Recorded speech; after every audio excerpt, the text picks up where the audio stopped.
चलिए सीधे लखनऊ लिए चलते हैं। शहीद स्मृति वाटिका सीएम योगी आदित्यनाथ वहां पर पहुंचे हुए हैं। शहीदों को नमन करने के बाद संबोधन उनका हो रहा है, सुनते हैं। सरकार ने देश के पहले सैनिक स्कूल का नाम कैप्टन मनोज कुमार पांडे के नाम पर ही प्रदेश के अंदर स्थापित किया, जो 1960 में लखनऊ में स्थापित हुआ था। इसके साथ ही सूबेदार मेजर पद को सुशोभित करने वाले तत्कालीन जो लांस नायक थे युगेंद्र यादव ग्रेनेडियर को भी परमवीर चक्र से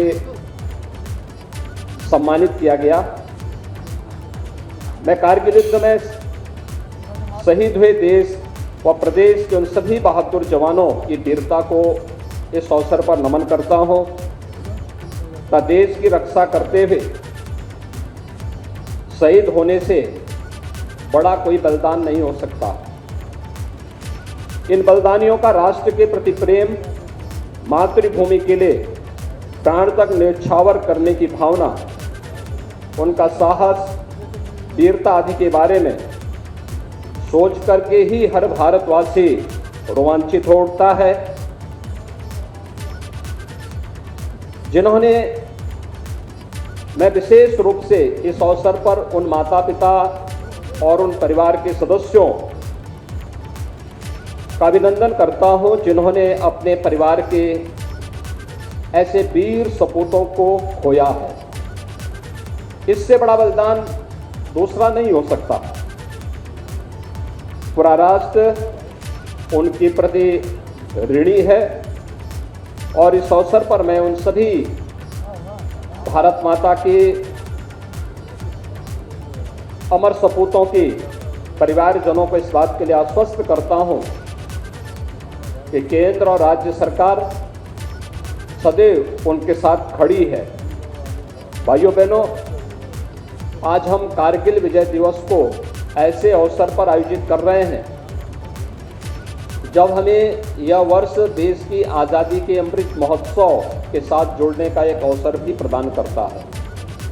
आप सब जानते हैं कि 15 अगस्त 2022 देश की आज़ादी के 75 वर्ष पूर्ण होने का भी एक अवसर है और इस अवसर पर हम सब सौभाग्यशाली हैं कि देश की आज़ादी के इस अमृत महोत्सव आयोजन के साथ हमें जुड़ने का अवसर प्राप्त होगा। आदरणीय प्रधानमंत्री जी ने एक कार्यक्रम पूरे देश के लिए उपलब्ध कराया है कि हम यह महोत्सव तो मनाएंगे, लेकिन यह महोत्सव हमारे लिए केवल महोत्सव तक सीमित न रहे बल्कि एक संकल्प दिवस भी बन जाए। देश की आज़ादी के 75 वर्ष, आगामी 25 वर्षों की एक बृहद कार्य योजना को लेकर के हमें कार्य करना होगा।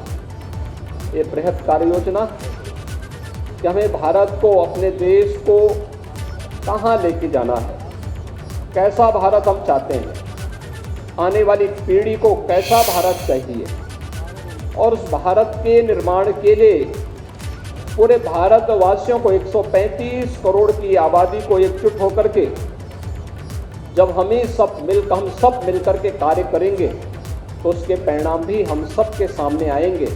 और इस देश से 11 से 17 अगस्त के बीच एक विशेष अभियान चल रहा है। यहाँ पर स्कूली बच्चे भी काफ़ी बड़ी संख्या में उपस्थित हैं। स्कूलों के माध्यम से प्रभात फेरियों का आयोजन, अनेक रचनात्मक कार्यक्रमों को स्कूली स्तर पर, अलग अलग संस्थाओं के स्तर पर, संगठनों के स्तर पर, व्यक्तियों के स्तर पर आयोजित होना है, जिसकी कार्य योजना पहले ही सभी जिला प्रशासन को उपलब्ध कराया जा चुका है।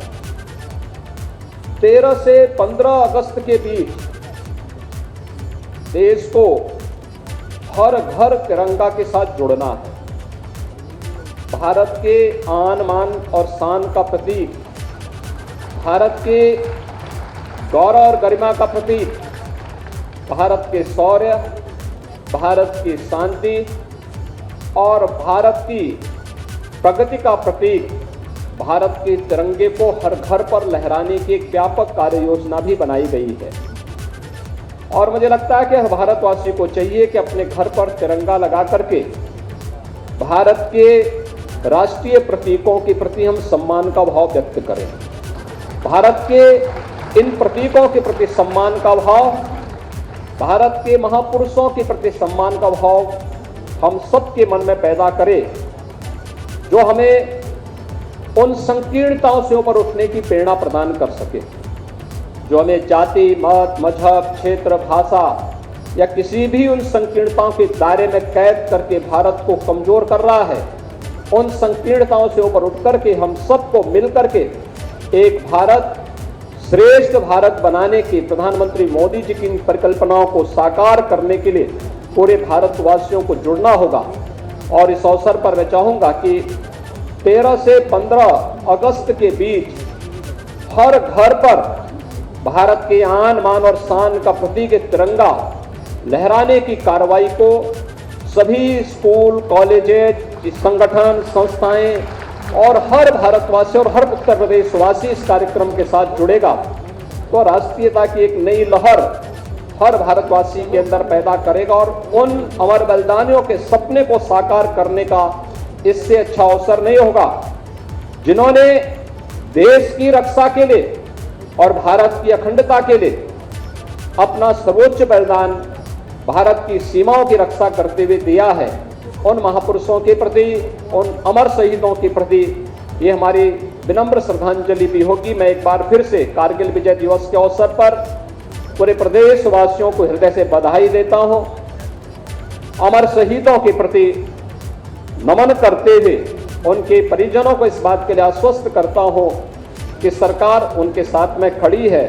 और मैं नगर निगम को खासतौर पर इस बात के लिए धन्यवाद देता हूं कि प्रतिवर्ष कारगिल विजय दिवस का ये आयोजन यहां पर करके लखनऊ वासियों के मन में और प्रदेशवासियों के मन में संस्था का कर्तव्य किस रूप में बढ़कर के सामने देखने को मिलता है, उसकी एक झलक यहाँ पर हमें कारगिल विजय दिवस के इस आयोजन को नगर निगम के द्वारा आयोजित करने के इस कार्यक्रम के अवसर पर देखने को मिलता है। मैं एक बार फिर से भारत माता के उन सभी अमर शहीदों के प्रति जिन्होंने अपना सर्वोच्च बलिदान भारत माता की सुरक्षा के लिए, भारत माता की अखंडता के लिए दिया है, उन्हें कोटि कोटि नमन करते हुए अपनी विनम्र श्रद्धांजलि अर्पित करता हूँ। धन्यवाद। जय हिंद।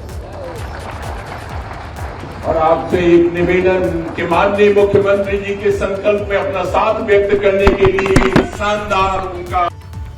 देखिए, शहीद स्मृति वाटिका से आप मुख्यमंत्री को सुन रहे थे क्योंकि आज करगिल विजय दिवस है और आज ही के दिन 1999 में करगिल का युद्ध खत्म हुआ था। इस मौके पर आज मुख्यमंत्री योगी आदित्यनाथ ने सबसे पहले शहीदों को नमन किया, पुष्प चक्र अर्पित किया, जिसकी तस्वीरें आप देख रहे हैं। शहीद स्मृति वाटिका की ये तस्वीरें हैं और किस तरीके से, क्योंकि ये स्वतंत्रता का अमृत महोत्सव भी चल रहा है, इसके अलावा अब 15 अगस्त का मौका भी आ रहा है, तो हर घर पर तिरंगा हो, हर घर को तिरंगे से जोड़ने का जो लक्ष्य है उसका जिक्र भी मुख्यमंत्री योगी आदित्यनाथ ने किया।